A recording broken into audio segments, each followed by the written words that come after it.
different natural earths. Both not maybe the best thing for Porno at this moment, but like I think one is really better than the other. Have you ever played like Assassin's Creed? You have to like draw like excellent people with Okay. No, it's just like secret Santa. You have to like kill the person so you can happy with them and A couple of introductory comments. Just going to say a couple of things about counting on molecular versus molar basis. It's obviously easy to get mixed up. I just want to be clear. And then also just to comment on this week's homework. Obviously, with I think half of the problems being on stuff we're covering today, it's a little bit out of sync. I apologize for that, but I think you'll do a lot better after this week, so bear with me. Again, I know you're only just seeing some of the relevant material today.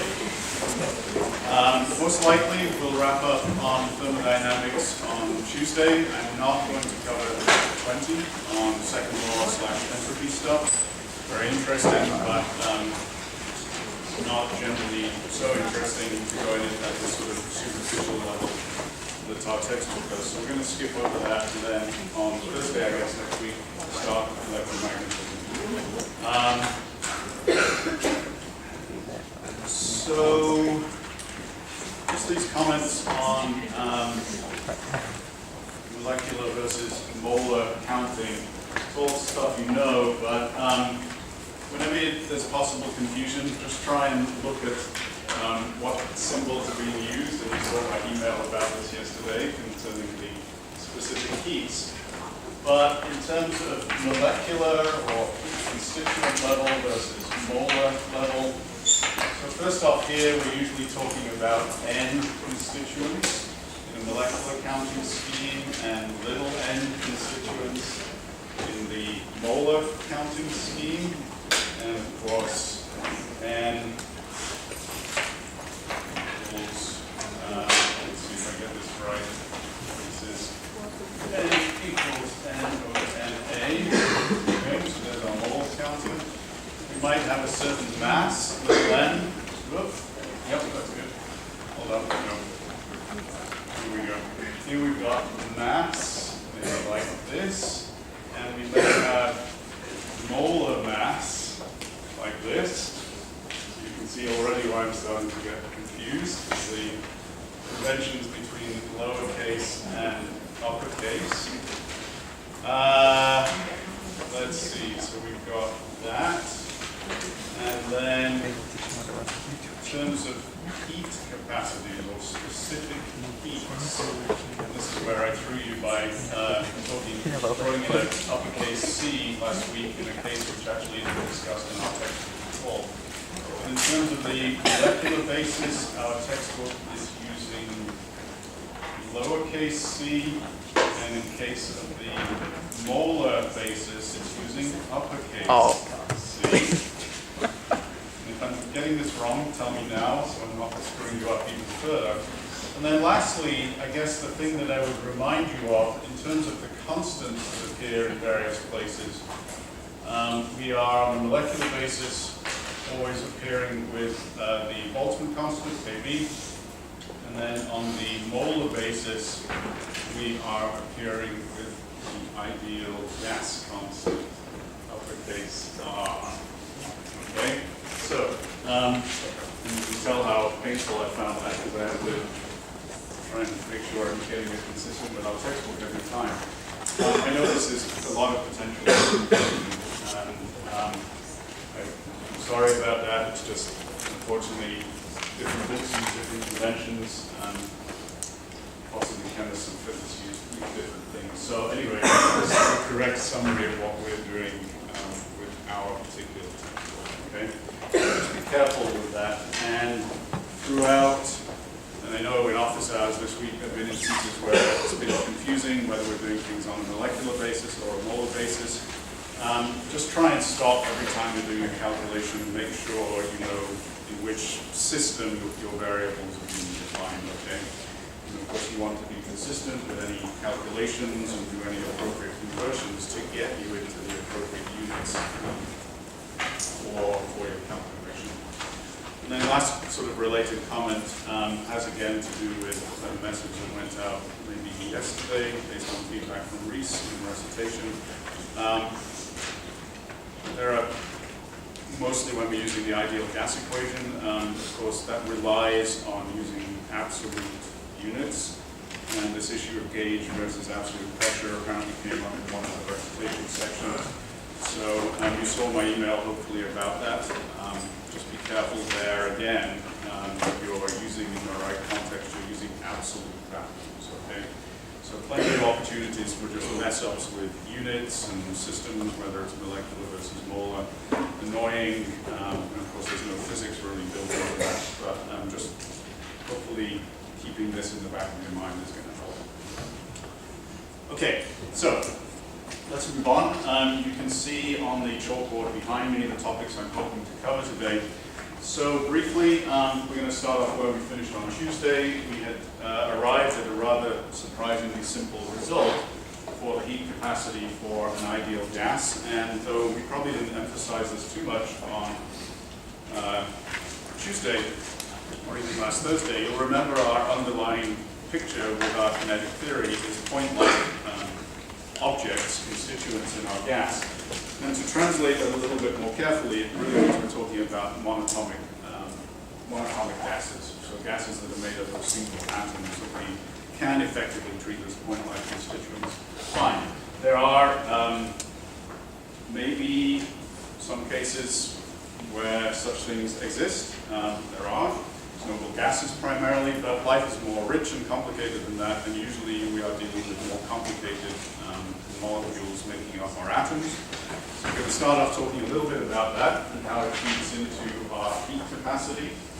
I will very briefly, and that'll literally be like 2 minutes, talk about heat capacity for solids.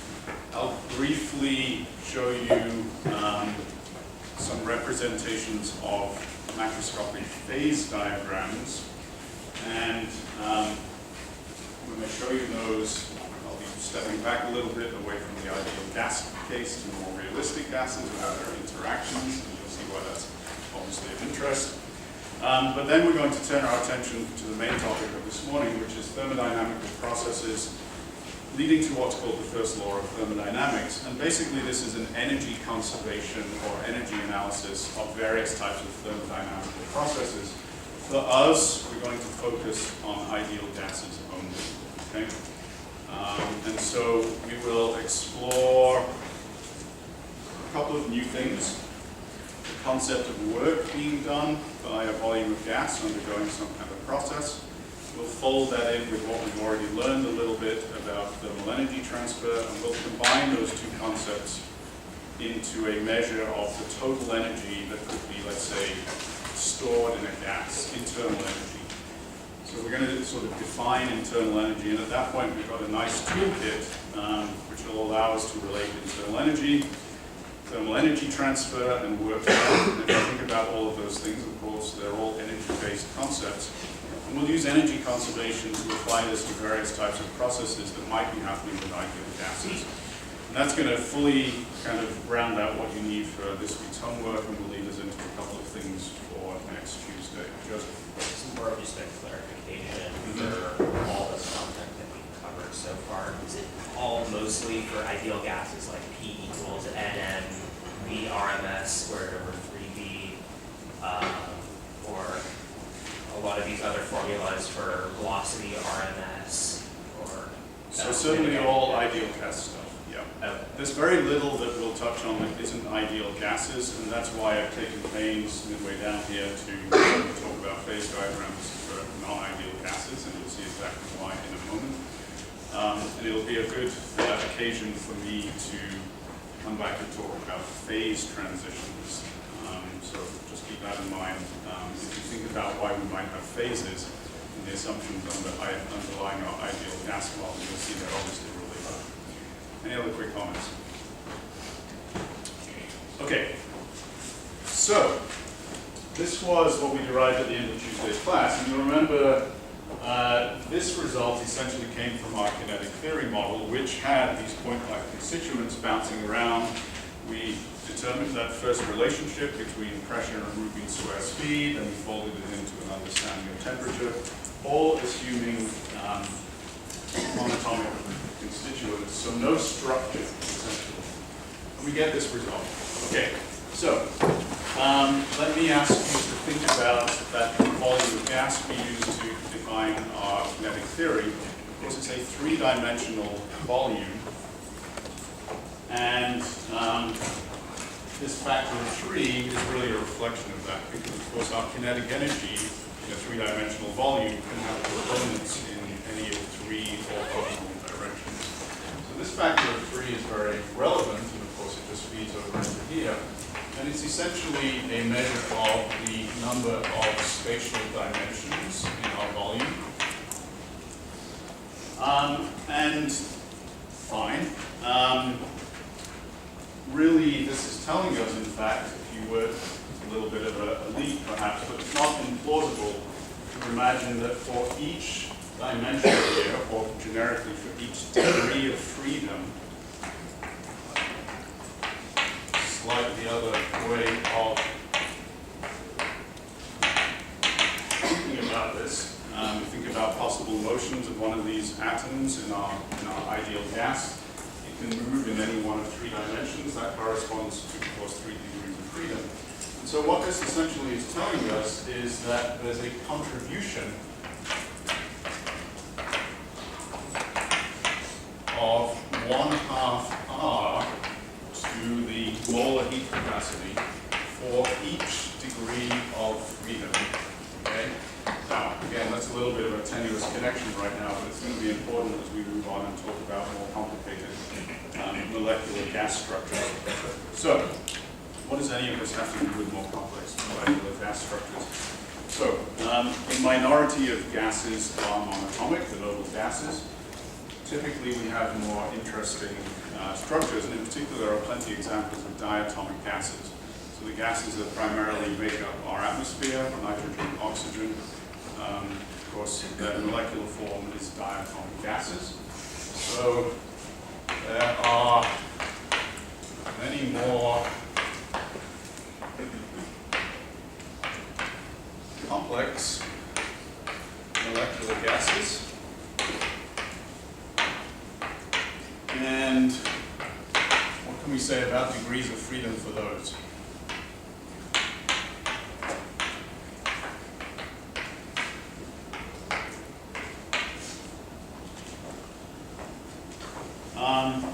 So,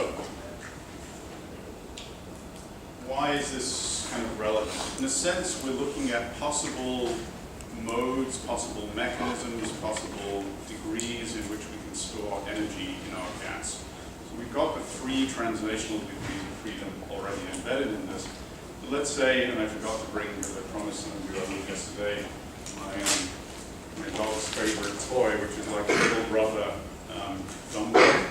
Which would have been a nice representation of this. But of course, if we've got a diatomic molecule, it's basically can be represented as a couple of atoms somehow linked by some chemical bond, okay? So it looks very much like a dumbbell.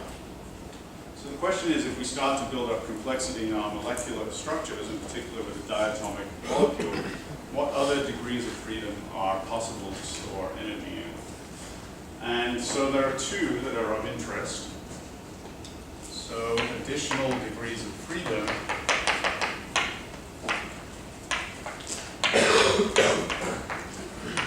and this is something that at this level you'll have to take a little bit on faith, because a true understanding of how many additional degrees of freedom might become available, for example, to a diatomic molecule, requires some quantum mechanics to fully understand how the molecules work, but not implausible, at least in the case of the first one we're going to discuss, that the answer might be what it is. So, what are these possible degrees of freedom? Rotation on the one hand and vibration on the other. So again, I forgot my dog toy, but what we can imagine now, aside from just energy associated with translation, we might imagine energy associated with rotation of this diatomic diatomic molecule.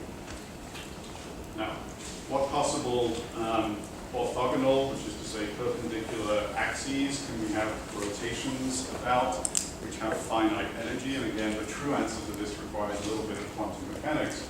But if you think about this, I could imagine putting an axis like this and having it spin around that axis. And you know from first semester, because of course these have some mass associated with them, then you can imagine a rotational kinetic energy associated with it.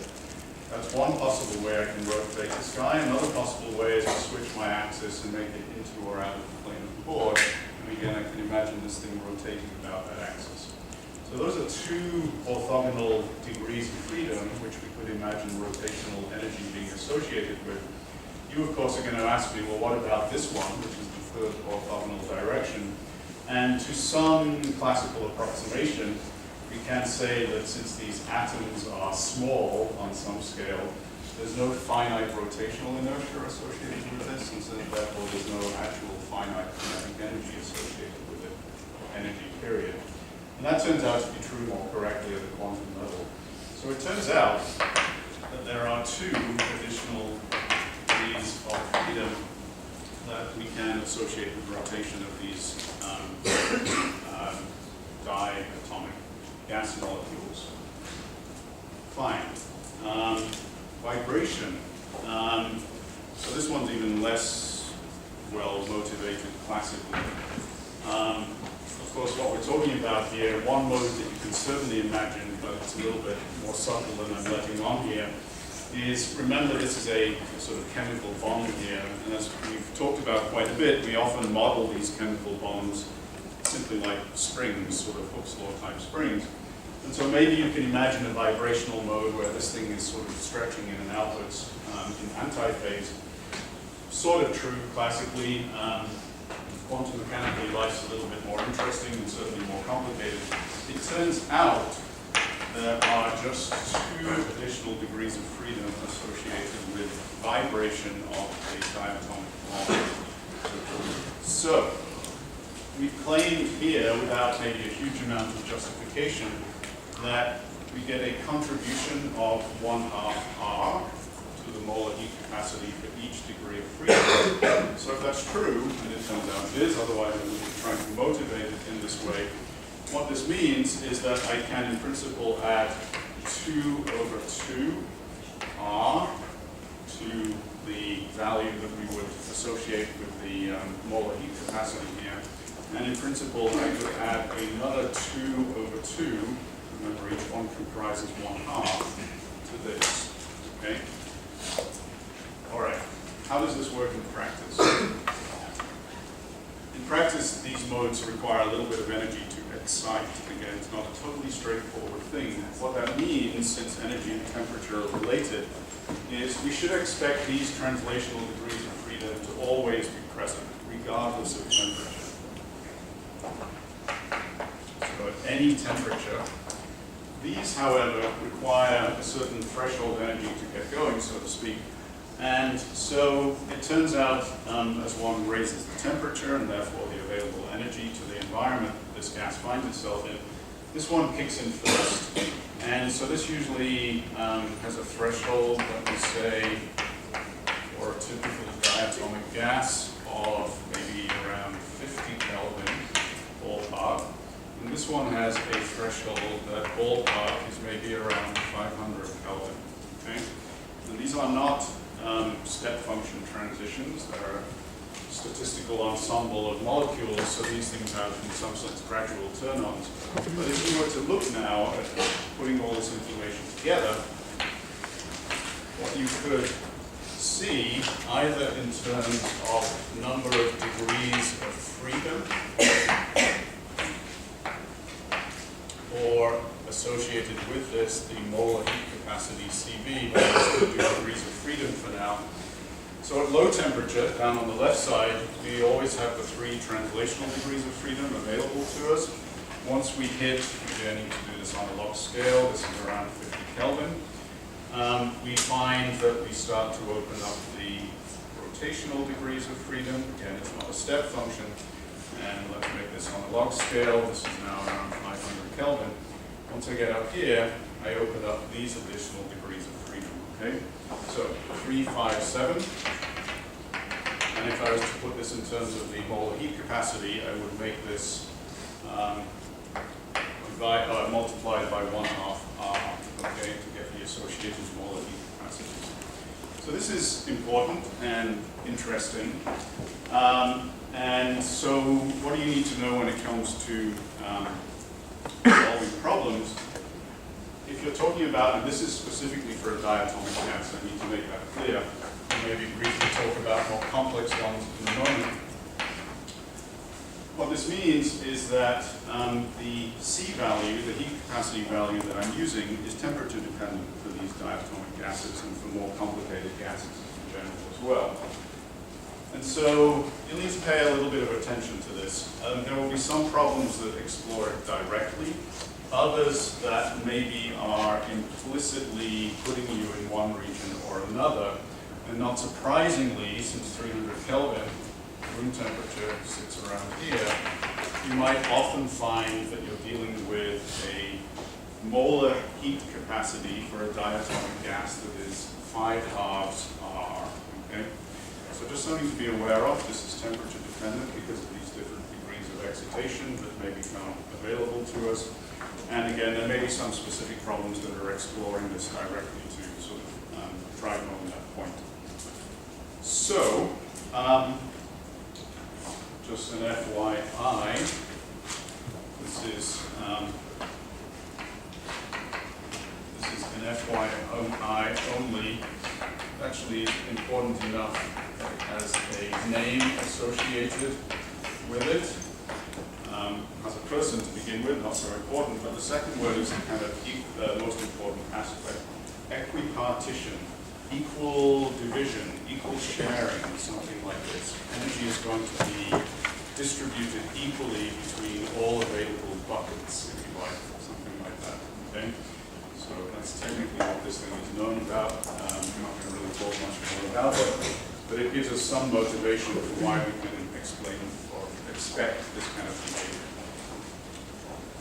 Okay, so I said I would say something a little more about more complicated molecular structures.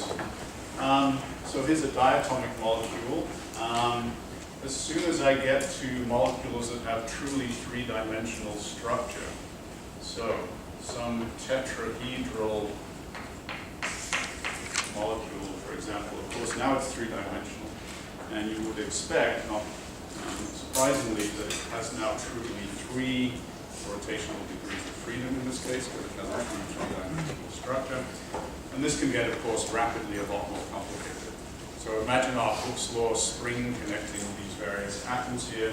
You can imagine many, many modes of vibration here. So what you should, broadly speaking, expect is for more complicated molecular structures, you have increasingly large step functions, or soft step functions, in degrees of freedom / heat capacities for more complicated molecules. That's pretty much all I want to say about that. Any questions, comments? Yeah. So the diatomic molecules, monatomic molecules don't have the rotation and the vibration dimensions of energy. And there is no threshold temperature for transition. No. There really isn't actually in this case. It's not anything that's it really isn't quantized. So it is a continuum, yes, always goes down to 0. Are we able to reach for let's see, certainly diatomic, it comes pairwise. Yeah, there's no structure that allows it to be anything other than that. For more complicated structures, it depends on the symmetry, right? Hard to imagine. There must be structures, molecular structures, where you can fill in at least some of the output points. That's certainly not the diatomic. Yep. Okay. For the contribution of 1.5 to the heat capacity, I understand that mathematically, but can you explain conceptually why that occurs or what that means?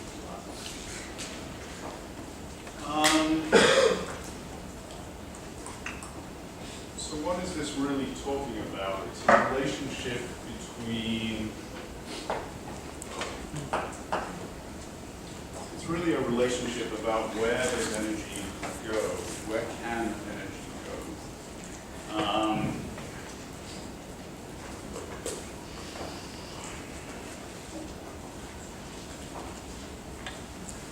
And I think it's simply this, right? The anti-partition theorem. I mean, here, this is somehow a measure of if I'm adding a certain amount of energy.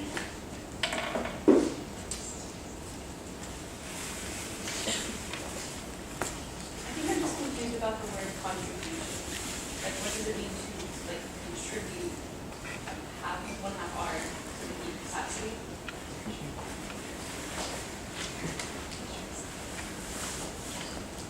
Yeah.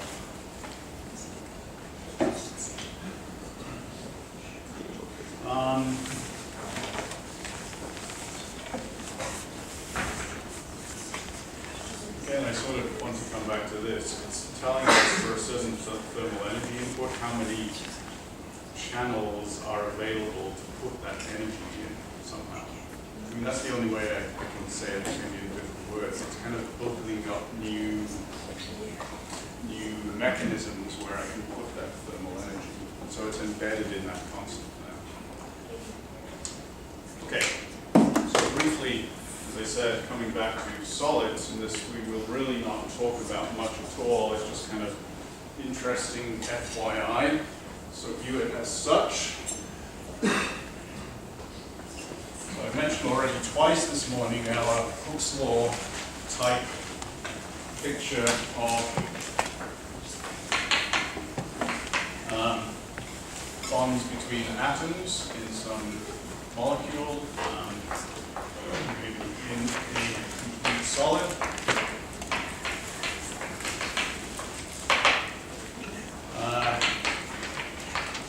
So let me call this a monatomic solid, which is something that's made up of a single type of atom. So you see in this picture numerous settings of the first semester, for those of you who are with us in the first semester. It's going to be very brief and making a little bit of this. So it's like a three-dimensional, let's call it cubic mattress system here. So we've got these monatomic structures, atoms are all the same, they're kind of bound by Hooke's law type springs. So the question is, if we were going back to this equipartition idea and degrees of freedom,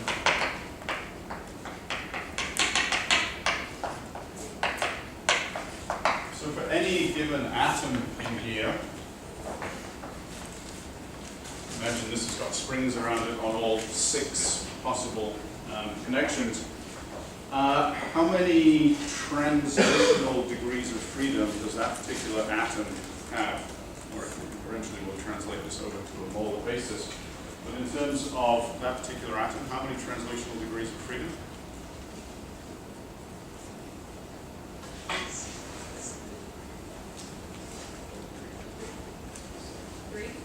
Three. So I have a few 6s. So a degree of freedom, it's a very generic idea, but in terms of translation, how many independent degrees of translation does this thing have? 3, right? As usual, and the way I've drawn it here can either go up and down, left or right, or back or forwards, okay? Back or forwards, of course, they're in the same direction, it's the same degree of freedom. So this thing has 3 translational degrees of freedom. So a degree of freedom must be orthogonal, independent of its others. So 3 translational degrees of freedom. So in that sense, in terms of kinetic energy, we might imagine, in terms of K, there are contributes 3/2 R to the heat capacity of that solid on a molar basis. Fine, that's true. But remember I've described these as Hooke's law type springs. So where else, anywhere, can I hide or store energy in a system like this?